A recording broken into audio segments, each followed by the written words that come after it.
Our talk for this morning is entitled Tarot, the Message of Peace.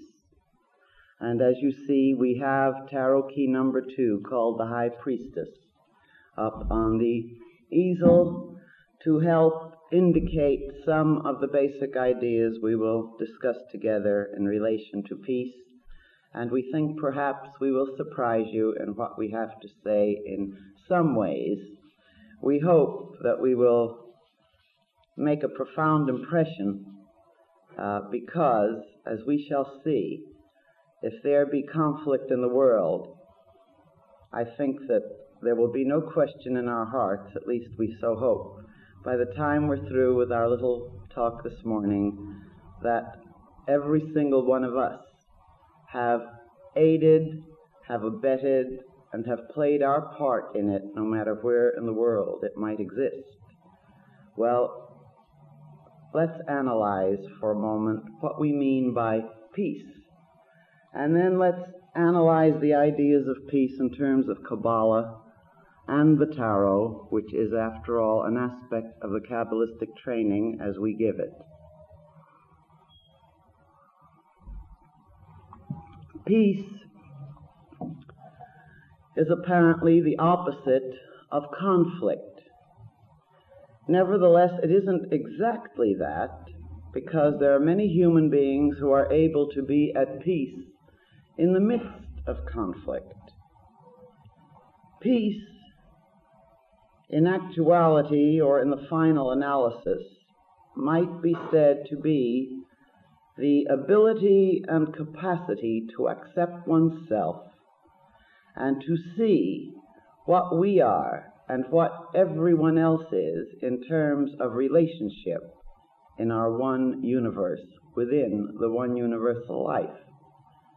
Because, as we read to you from the Gospel, indicating the unruliness of the tongue, and don't forget, when we speak of the tongue, and this is incidentally a very Kabbalistic little excerpt we read to you from, because in Kabbalah, remember that the 16th tarot key, the letter Pe, assigned to that key, is called the mouth as the organ of speech. And if you'll remember, that tarot key has a tower on a high isolated cliff, which has been struck by lightning from heaven, indicated also by the sun to the side of the lightning. In other words, it is the sun of heaven that has struck with lightning, and we see quite a storm and a very terrible situation. The male and female figure have been thrown out of this tower of isolation, this Tower of Babel, shall we say. And they are in the air. They don't know what's going to happen to them. Their hair stands on end. It's a very unhappy state, and incidentally, it's called the second stage of spiritual unfoldment. The Tower of Babel is built by the unruly tongue, as indicated by the Kabbalistic attribution. Nevertheless, always remember the tongue is the final expression of the thought, because everything begins with consciousness and ends as an expression of consciousness. Therefore, whatever we say, this is the final effect, or this is the expression of a thought, a feeling, an idea, or a correlation of several thoughts, feelings, and ideas.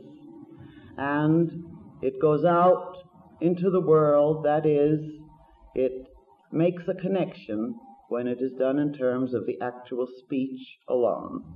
It makes a connection, it makes an impact upon our fellow man, our husbands or our wives, whatever the relationships happen to be. And we have used a force. We have used, indeed, one of the most potent of forces, because, again, Kabbalah shows how potent this force is by attributing this particular Hebrew letter and this tarot key to Mars. And in astrology, Mars is the action planet. This drives us into activity of every kind.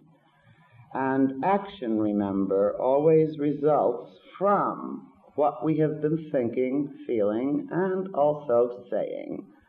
For example, think of the tyrants who, through the use of speech, the use of the tongue, condition and train human beings to hate that which is not a part of their own particular conditioning process or thinking.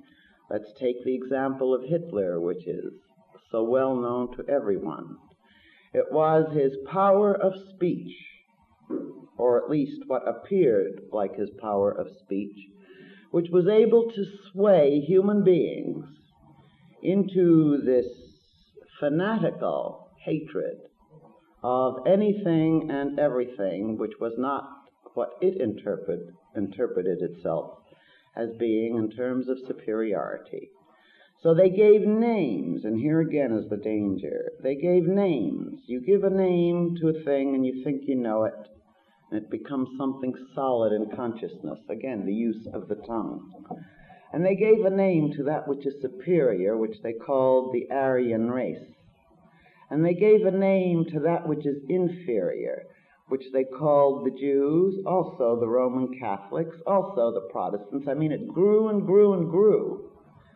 And then in some strange, fantastic prestidigitation, they managed somehow to decide that the Japanese group amongst the Orientals also had the mystical title of Aryan somehow.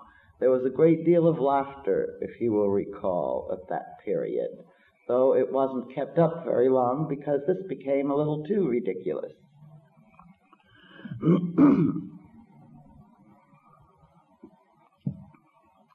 So, human beings become conditioned almost from the time they're born, not almost, they do, from the very moment they're born, before they're born, as a matter of fact.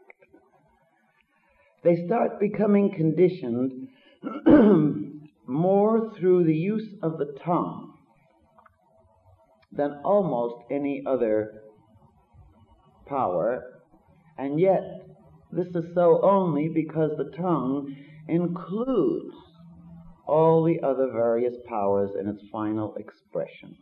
This we must always remember. What we say is a composite, interrelated result of our thinking, our feeling, our being, our responses to life, our interpretation of life, and the conditions within which we are living. Now then,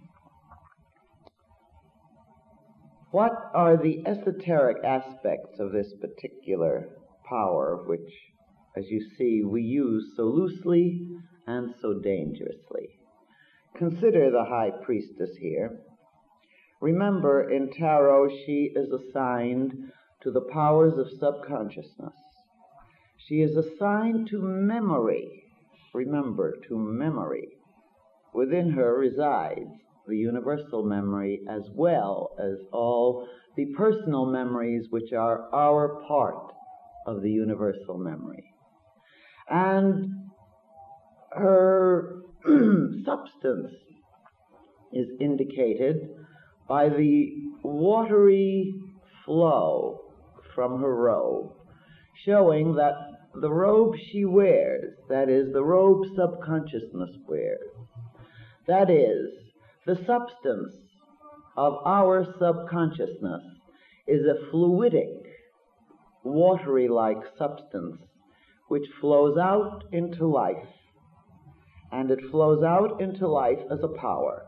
It flows out into life as an influencing factor. And it is, in a sense, both the influenced and the influencing. So that, again, if we consider it in terms of Kabbalah, and if we will look at that tarot key on the tree of life's position It connects the white circle on the very top of the tree, down the middle, to the yellow one. So we can say of this tarot key that it connects the one, the indivisible, because that is what the white circle indicates. The one, the universal, indivisible, Yekida it is called in Hebrew. And this is the connecting channel or force or type of consciousness which connects that with the yellow circle, which is generic humanity. And it is called in Kabbalah the uniting intelligence. The uniting intelligence. So that it is through our subconsciousness that we are in continuous fluidic connection with that vibrational area of ourselves which we might call the true universal I, and that part of ourselves which we can call the ego, the awareness of I, which, when it has evolved to its highest point of self-awareness, becomes the Christ consciousness. Well, it is this power which connects these two aspects of our beingness. As the uniting intelligence, it keeps pushing our livingness into the experiences which are in terms of our interpretation of life. Because remember, subconsciousness receives everything we interpret in terms of people, experience, environment, and so on. And subconsciousness then builds. Now, the yellow circle there, again, if you will look on the tree, we would like to remind you, if we have not mentioned it to this group before, that this is assigned by Kabbalah to the image-making powers of consciousness. Image-making powers. And this is very important because we're going to start discussing it in terms of the Kabbalistic understandings of peace and how we may work towards becoming a true expression of this. Incidentally, the pair of opposites assigned to this tarot key, to this force, is called peace and strife. Peace and strife. So there again you see why it is used. These are very profound subtleties. The one thing we would like to point out before we go into the interpretations in terms of peace is that in these subtleties, when we really discipline ourselves and learn, study, practice the techniques, become aware of all these attributions as assigned to each tarot key, each Hebrew letter, each sephira on the tree, we find that this training holds our consciousness in a disciplined set of associations instead of the usual undisciplined way in which our minds work. And that is why it is really very important to put in that little bit of time. It takes so little time every day, really, in a final analysis. To put in that little bit of time to familiarize ourselves with all the attributions that we receive in the lessons.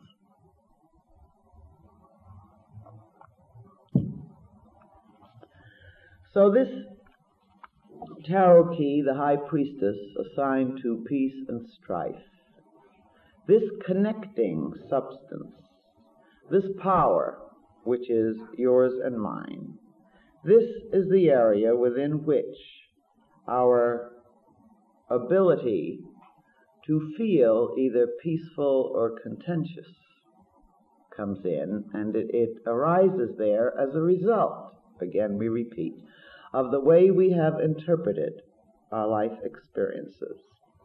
Now, for example, modern science has more and more been arriving at the realization, at the recognition, that it is the impact of electrical forces upon our senses, which is taken by, they don't know what, Kabbalah calls it consciousness. Indeed, Kabbalah says the very electrical forces themselves, which are making the impact, are also consciousness. But that belongs to some other types of talk. Nevertheless, it is the impact of these electrical forces, because everything happening everywhere, really, it's an interplay of energies. The fact that you and I see each other as we do, that we form an image. Remember what we said about the image-making faculty. The fact that we form an image means only that because of the kind of organism that we have built for ourselves, we, in terms of our higher self, our true ego, because of the kind of form we have built, we receive these electrical impulses from the universe in a certain way, and we have a tendency to interpret these impulses in a specialized manner, so that the Lord of the universe sees, experiences, and knows itself in terms of the kind of images we make, because we are the specialized kind of consciousness which can experience the images in this way. Remember, a bee or another kind of insect experiences images in another way entirely, or the universe. We really don't know exactly how they experience it. It is definitely not like ours. They do not live in our universe, believe it or not. They do not live in our universe only in this way, that the experience they have of their universe is an utterly different one from the one we have. The bee, as we know, is aware of infrared vibrations in the electromagnetic fields, and it therefore has its own kind of seeing. The fly can see all around itself at once. We don't know what it is really seeing. It isn't seeing what we see. But it has its interpretation of us, which is very different from our interpretation of ourselves. And so, the plant. Now, the plant can't begin to conceive of the kind of universe we experience. It hasn't got the sensory apparatus. If we touch a plant, the plant cannot be aware of the fact that it is a human being that looks so-and-so and is colored such and such. The only sensory experience the plant can have is that it has been touched or pulled or cut by something. What else can it have? Its own self-awareness, incidentally, has to do with a feeling of ecstasy at the warmth of the sun, at the play of the breeze, at the processes going on within itself. It has its own circulatory system, you know, and of the delightfulness of reaching out with its little tendril roots to all the little juicy morsels and minerals which it extracts and the various other elements. Its livingness is in terms of I tree, I plant of whatever kind, and it has no conception whatsoever of the kind of universe we conceive. Every form experiences the universe in terms of its own form, and we have as many universes as we have consciousnesses to experience it. This is the way the Lord of life creates, shall we say, mentally. This is usually what is meant when it is said that the universe is an illusion. Merely that it is not what it seems or appears. It isn't really an illusion. It's just that our interpretation is an illusion. It's just that what we experience in terms of our image is the limited image that we experience, but we experience it because this is how we're meant to in terms of form. We build the form in our own consciousness. I heard just a few days ago about a very great eye specialist who also has studied psychology most extensively. And he related that more and more it has been discovered by modern psychology, and especially by certain specialized fields, that when an infant is born, that their idea is it has nothing but an empty blackness inside its consciousness. Well, in a way, this is a very correct analogy. You know, in Kabbalah, it says we come from out of the deep darkness, except it isn't exactly what they think, because it's a creative matrix in itself. It's a consciousness that is capable of becoming aware, even though it may be called an empty blackness.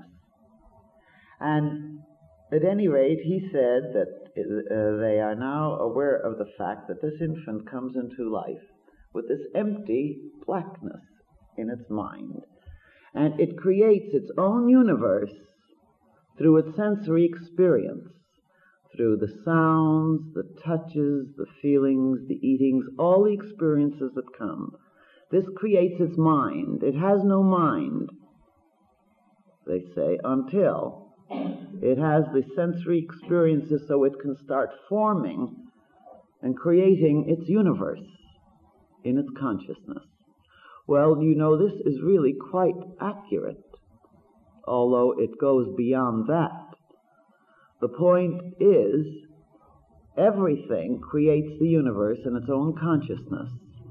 And that is why there's a very old American Indian adage that says, "Judge no man until thou hast walked in his moccasins for 3 moons."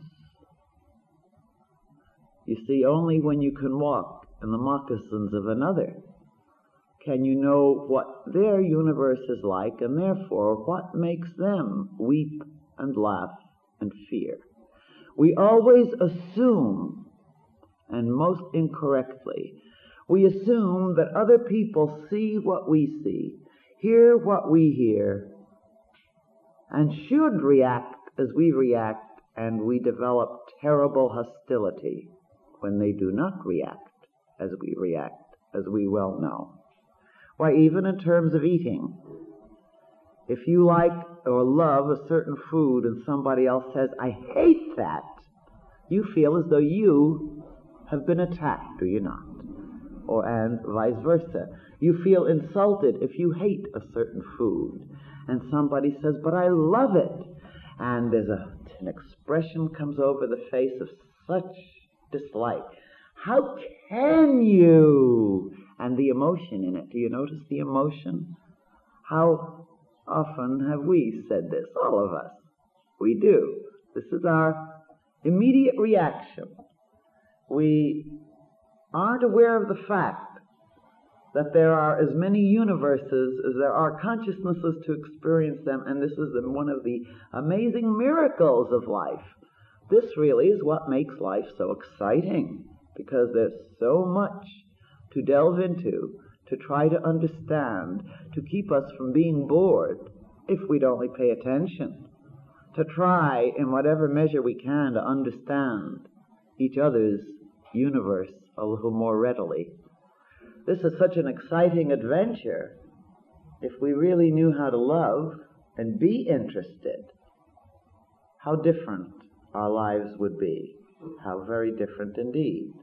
So we form hostilities, and we form hatreds, and we experience anger, and feel insulted as we get the impact of other human beings' responses to life because they are not exactly like ours, or do not seem to be exactly like ours. Very often, two people have such similar responses that to all intents and purposes you might almost call them like twins.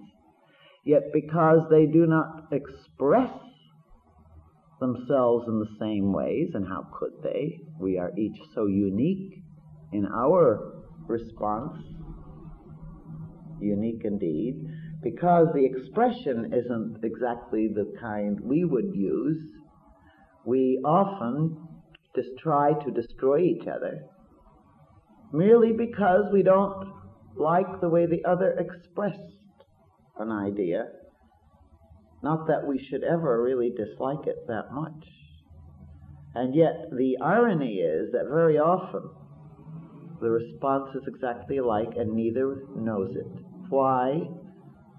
Because they have not yet digested the meaning of the unity of life in terms of this particular tarot key, the interrelationship and the flows which take place, which now we will speak about, that we've had a little background in some of these other aspects of the separate, apparently separate universes. We would now like to point out that these apparently separate universes aren't really separate at all. It's merely our image is different. Remember, the image-making faculty is what gives us uniqueness and individuality. Therefore, the fact that we each form our own images of the universe still does not take away from the fact that in the real universe, we are all a united knowingness in the real universe. And what that real universe is, we cannot know until we have achieved the state of consciousness that is shown in the white circle, by the way, the one, the indivisible. It is usually, when human beings have it, it is only a flash. We cannot stay there because we are specialized expressions. But once we know or have had an impact or a real illumination or experience of the real universe, we can then have much more acceptance, shall we say, of the various amazing, unique, imaged universes that are reflecting from the real universe those vibrations and those aspects which are part of each and every one of our individual type of experience for the impact of a growing and expanding consciousness. This is indeed the purpose of the experience of these images and the repercussions from them, which we each have individually and separately. But in time, we all make our connection with the real universe in terms of knowing what it's like, and therefore our private image-making powers become more and more in accord with reality. And when that comes, and as it comes, because we're all in different degrees of that anyway, we find that we do not make as many errors in judgment. We do not misunderstand other people as readily because we are flowing with the substance of the high priestess, that is, with the unifying intelligence, due to having a more direct influx from the real universe. Now, this unifying intelligence, which is really the subconsciousness, in actuality, although it is represented as like a fluidic water, it is certainly not exactly that. This is merely symbolic. It is like a watery, fluidic substance, but it is also a living, a vibratory, one might almost call it electrical-like type of watery substance. And indeed, if you will consider that now modern science can measure the electrical field of the brain and see just what kind of ups and downs it makes, and they are getting to a point where they can interpret some of these, where they can measure electrical impulses that come from the muscles, we realize that the electrical impulse and the electrical communication elements of our natures are the most vital part of our beingness. Indeed, this, in a sense, is our share of the vital force. When we say of another human being, my, how magnetic he or she happens to be, what we are saying, whether we know it or not, is that this person happens to have an ability to express with far more intensive electrical forces. It is more alive, let's put it that way. The more alive we are, the stronger are the electrical impulses and the electrical or electromagnetic energies that course through our system. When we feel something, remember, what happens is that whatever it is we have felt, there is an electrical impulse travels from the end of the nerves and the sensory nerves of our fingertips. And it just, like a flash, runs up the arm into the brain. And there somewhere in whatever it is we call the mind, an interpretation is made. And there are so many elements that come into it. It was hard, and it was this, and it was that, and it was all sorts of things. And then the final, it takes in the electrical impulse of what the eyes have said, of what the ears have heard, and it comes out with a decision. This is the experience I have just had. That's one of the reasons it's so vital that we try to remain alert to all the impressions so that we give ourselves the correct and intense impressions in all our experiences. Well, now, this electrical impact, which is going on all the time, emanates back and forth between us as human beings, and in fact, in all life.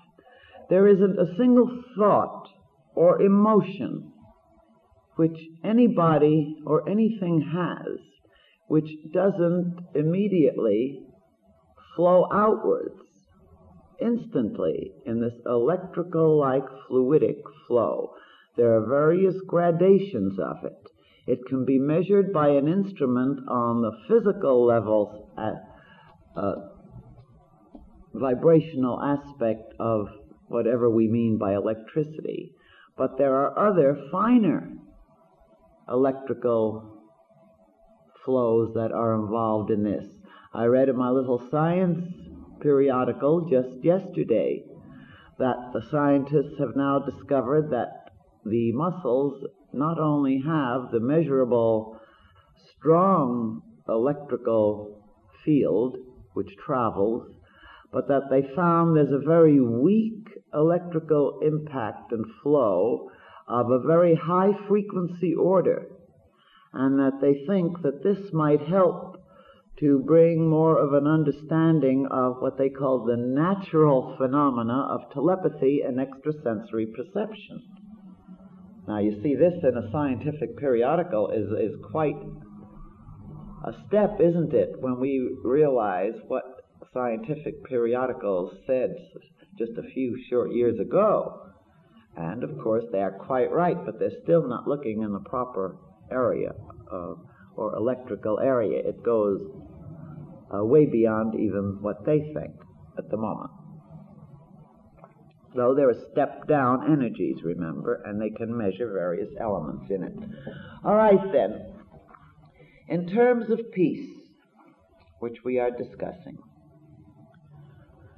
this electrical flow, remember, we have an experience.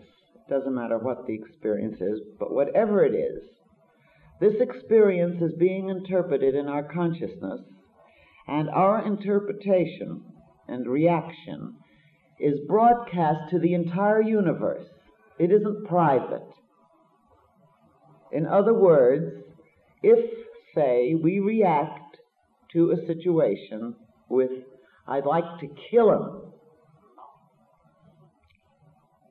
some of us might even say it, or her, we think this is a private and secret reaction. It isn't. It's a power. It connects us, this power, this reaction, radiates out in all directions at once. from our center into infinity, incidentally, into infinity. So that if we react with the feeling, I could kill him, or I could kill her, I could tear him apart,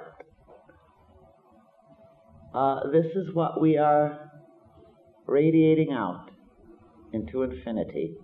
Savage, aren't we? Because what happens? Everybody receives some of it. You recall, I think that we have mentioned to this group, it is known that we emanate atoms. Atoms just fly out of us continuously, so that in 8 to 10 months there isn't a single atom in our body which is the same as it was previously. We have a whole bunch of new atoms. We think it's the same body. They're not even the same atoms, let alone the same body. It's our fixated minds that think it's the same body. The reason it looks the same is because we're holding this image. Within our universe we have a picture of ourselves, and so every atom that comes back in place of the atoms we've been emanating comes back with the same pattern, the same picture. That's why it is said in occultism, hold your picture with feeling long enough and you must change whatever is around. Our trouble is we can't seem to hold it. We sit down and practice for 10 minutes, and the rest of the 23 hours and 50 minutes, gee, and I did that instantly. The rest of the 23 hours and 50 minutes, we are still busily holding the same image of ourselves as we've been holding, both asleep and awake. That's why, again, it's so important to concentrate and to keep pulling our attention back to our new image as much as possible.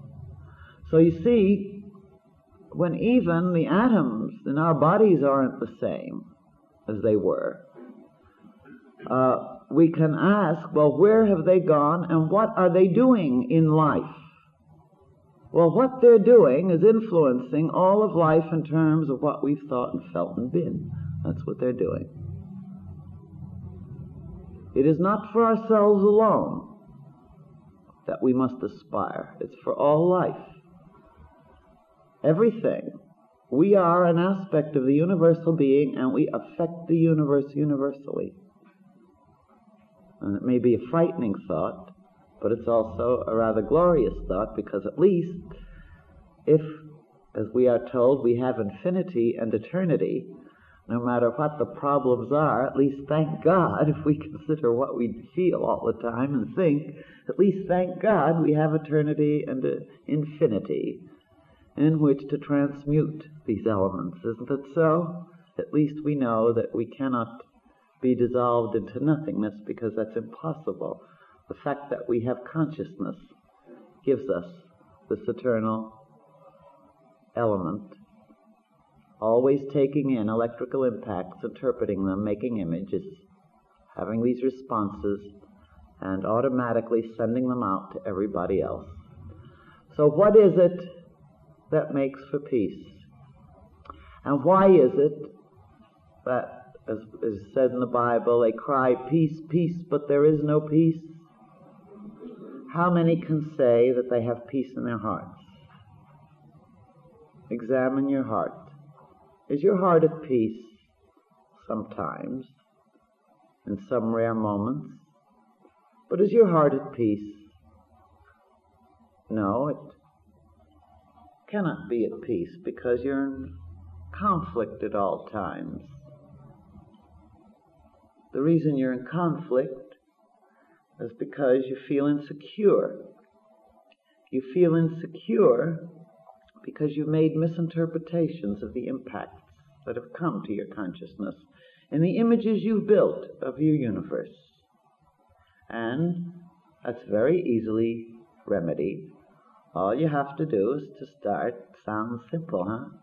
Start reforming your universe. Incidentally, that's another reason that you see this yellow circle in Kabbalah is called the image-making power. Also, the 13th tarot key, the one called death, The Hebrew letter in that key, in relation to that force, is called the imaginative intelligence. And remember, that tarot key is called death. Every time we can imagine anything new, this is creativity. We are destroying an aspect of our universe which is not in accordance with that new creative image. So that destruction is certainly a spiritual and beautiful element in the universe. The important thing is to recognize what is constructive destruction and what is destructive destruction. This is what we must find out for ourselves. And actually, it shouldn't be so difficult for us. It seems so simple to remember, first of all, the golden rule. And actually, the golden rule isn't exactly worded correctly. It shouldn't be, do unto others as you would have them do unto you.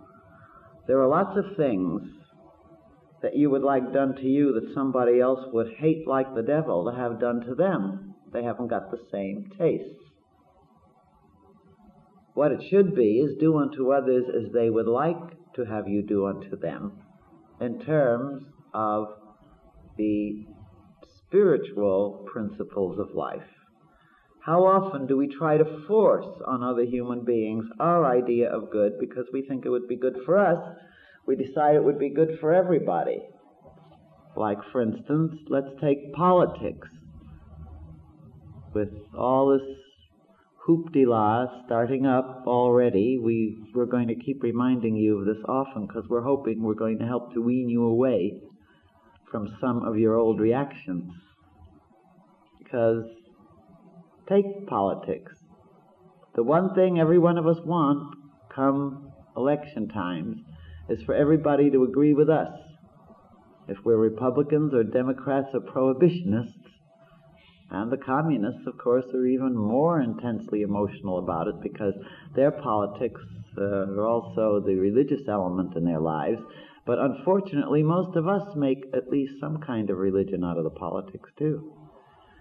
And so if some of the best friends separate with strife, there's no peace come political time, because we develop a tremendous antagonism towards those who haven't got the intelligence and the spirituality to recognize that what we have chosen as the proper candidate is naturally the only one to choose. And so this is very disturbing, because naturally we love humanity and we love life, and what are we going to do when you have nothing but morons who can't see that only we know and everybody else is you know what? Certainly a damn fool, if not much worse.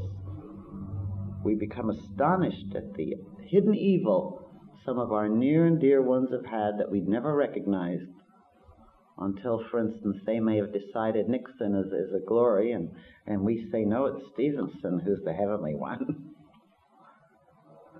This brings a great illumination, and so we form another element in our universe for strife. Well, you see, he who understands that everything that is happening is, after all, the individual interpretation, the images we make of a universe that is forever in flux and change. The impact of experiences bring more electrical impact, shock us into giving up some things, though unfortunately too rarely are we shocked hard enough to give them up. And those, at least, who see this principle are not as apt to get so hot and bothered, at least about some of the elements that are involved in the disturbances which come about, say, during election periods. However, the point is, we are influencing each other with what we think and feel. This is the crux of the matter. We are receiving stations and we are broadcasting stations. And if we feel that the Second World War was something we did not make, and if we get very incensed against the Hitlers and Mussolinis and great hoopla, direct descendant of God from Japan, if we get incensed over these ideas, it would do well for us to get a little incensed also at the fact that we created Hitler and Mussolini and the great representative Son of God, which they thought was the emperor's real position in Japan.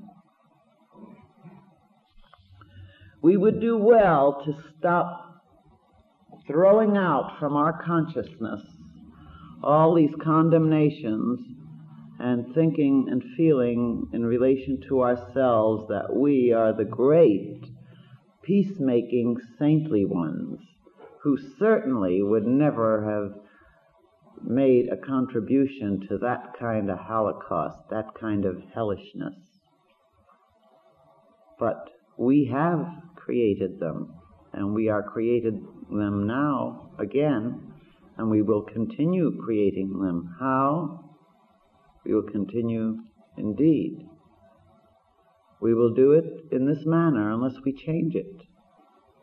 We create Hitlers every time we feel a class superiority or a national superiority or a race superiority or a religious superiority over other individuals. We are throwing into the mass mind that there's a group to which if naturally I belong. Well, this stands to reason. There's a group to which I belong, which is unquestionably superior to the other groups because here I am. Do any of us really, in our heart of hearts, think that we are free of these feelings of superiority? I have had people who have fought dynamically against bigotry and fought for the true brotherhood of man.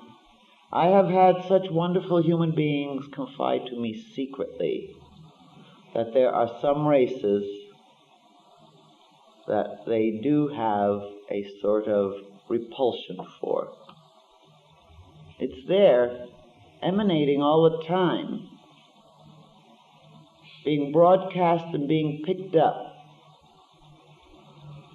And when even those who feel so strongly that they'll go out and fight against it will secretly confess that there is a feeling of repulsion, I know particularly one individual who I felt was really next door to being a saint, and actually he was. And he told me secretly that even though he'd never had feelings of antagonism towards any other race, for some strange reason he had a repulsion for Mexicans. And all his life this man had fought against all these anti-minority groups, really fought. But he happened to feel this antagonism, and he wondered why.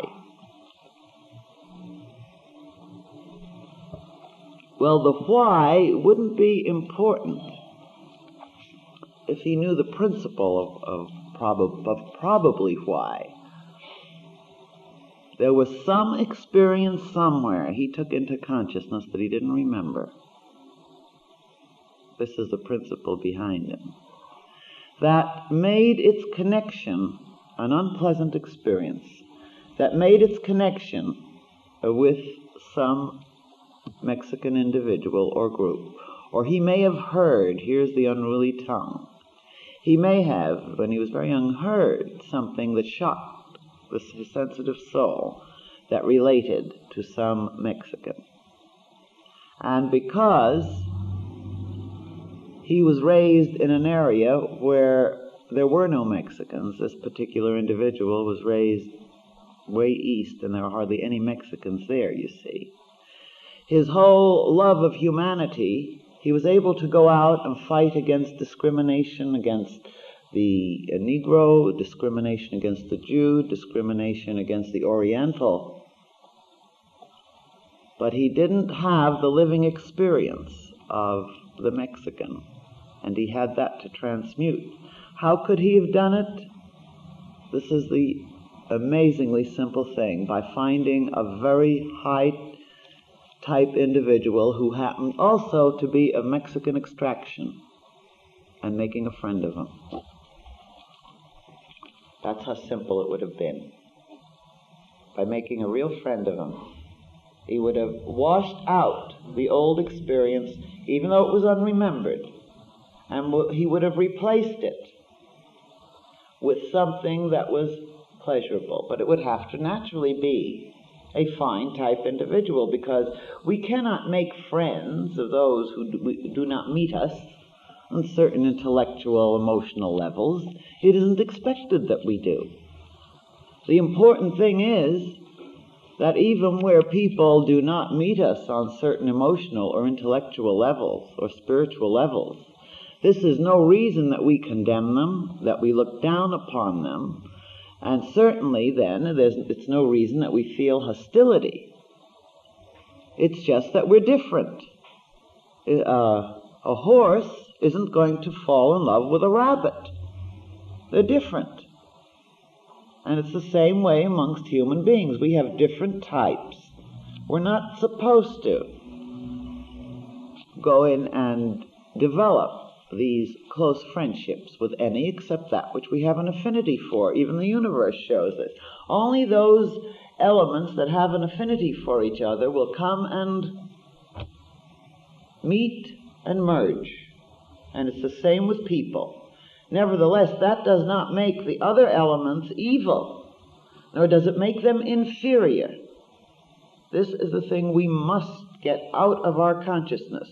As long as we feel the superiority and inferiority of groups, it's true there are some human beings that are more savagely infantile, and some that are far beyond average Homo sapiens. But these are individuals, and this doesn't mean that we hate them. Do we hate a baby? Do we hate a newborn infant? Do we hate a 4-year-old? Why should we hate the infantile individual? We need to recognize it so, cope with this individual as an infant, but not to hate, not to feel hostility. If we train ourselves to do that, we are not going to be making more wars. We're not going to be breeding the monsters, the true monsters, the fascist leaders, which we've had all through history and all over the world. We will not be creating them, because we create them. And we can uncreate them by making up our minds that inasmuch as everything that's emanated in the universe is taken in by us with our receptor stations and broadcast by us with our broadcasting powers, it is up to us then to do our part in bringing peace into this world. It is our responsibility. As occult aspirants, we have greater responsibilities than the infants, unless we're still infants making believe we're occult aspirants, which some of us do. But if we're true occult aspirants, we're going to recognize that every hate, every resentment, every feeling of inferiority, every condemnation, and especially when voiced, makes it that much more strong, that every one of these elements make and breed monsters and make and breed wars, and we will not be so smug about any war that we may think of that has occurred or that might occur, we will feel in our hearts our responsibility for this situation, that drop in the ocean, but that's our share. And I, if I be lifted up, shall lift all others unto myself. Every new insight we have, we owe to life, to help lift that life, to broadcast the positive elements, the accepting, the recognition that we are all different, and isn't it wonderful, instead of the feelings of hostility and insult. You want peace in the world, my darlings? Start feeling peace towards your fellow man, and you start it right in your home and wherever you go, and in your office. Start emanating what you must emanate eventually to do your part towards lifting this horror of legal murder and all other types of murder which exist in this world.